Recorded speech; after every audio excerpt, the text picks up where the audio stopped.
जय शिवराय.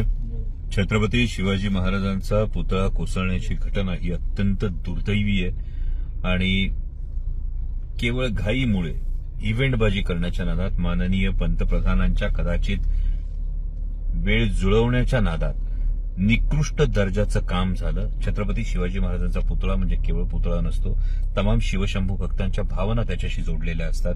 ती एक शिवप्रेरणा असते, ते एक प्रेरणास्थळ असतं.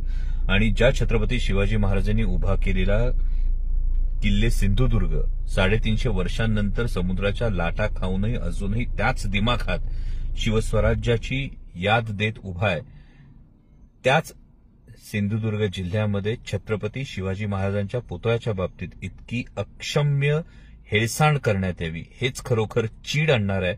आणि हा जो कोणी ठेकेदार होता, जे कोणी अधिकारी होते, यांची सगळ्यांची चौकशी करण्यात यावी. आणि महायुती सरकारचा, भारतीय जनता पक्षाच्या सरकारचा मी निषेध करतो की छत्रपती शिवाजी महाराजांच्या विषयात सुद्धा अशा पद्धतीने माननीय पंतप्रधानांची व्यक्तिपूजा करण्याच्या नादात कामाच्या दर्जाचं जे सातत्य असायला हवं, जो कामाचा दर्जा असायला हवा, हा राखला गेला नाही. हे खरोखर दुर्दैवी आहे.